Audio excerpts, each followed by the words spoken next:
Hier soir, je suis partie prendre un dessert avec des amis et au moment où ils m'ont déposé devant mon immeuble, il y a un homme qui m'a suivi. Je commence à monter de plus en plus vite et au dernier étage, donc le mien, j'accélère et au moment où je claque la porte, je regarde par la petite lunette de ma... Je vois le mec, il sait pas dans quelle porte je suis rentrée, en train d'écouter à chacune des portes pour voir où est-ce que je suis rentrée avec un couteau dans les mains. Bon là du coup on a une sœur pour qui ça a failli mal se passer comme vous l'avez vu dans cette vidéo et ce qui est triste c'est que ce n'est pas un cas qui est isolé. Cette vidéo là je réagis dessus parce qu'elle a fait un petit peu de bruit. Pourquoi? Parce que la sœur elle a un petit peu d'influence, mais nombreuses sont les sœurs qui ont vécu ce même genre d'événement. Le climat en Occident pour le musulman devient de plus en plus dangereux et c'est fait exprès. Encore une fois vous savez très bien de qui ça vient.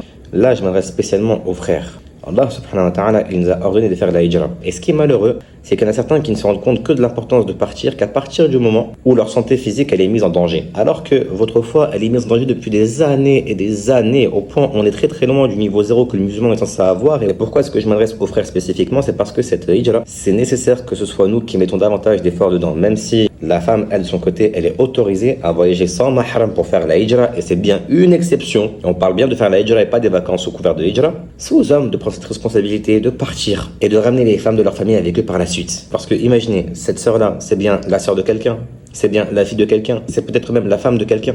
Et demain, si c'est la vôtre, comment vous allez faire? Je sais que c'est pas évident, je sais que la première réflexion que beaucoup vont avoir, c'est on peut pas tous partir, oui. Mais c'est pas pour autant que ça rend ça pas obligatoire, à part pour les cas dont Allah a déjà parlé dans ce Coran. Et ce n'est pas parce que tu ne peux pas partir maintenant qu'il ne faut pas en faire une priorité. Peut-être que tu peux pas partir maintenant, mais peut-être que si tu fais des causes, dans 5 ans, 10 ans, tu pourras. Mais si tu penses pas à partir maintenant, dans 5 ans, 10 ans, tu seras toujours là. Et dans 5 ans, 10 ans, la situation ne va jamais s'améliorer.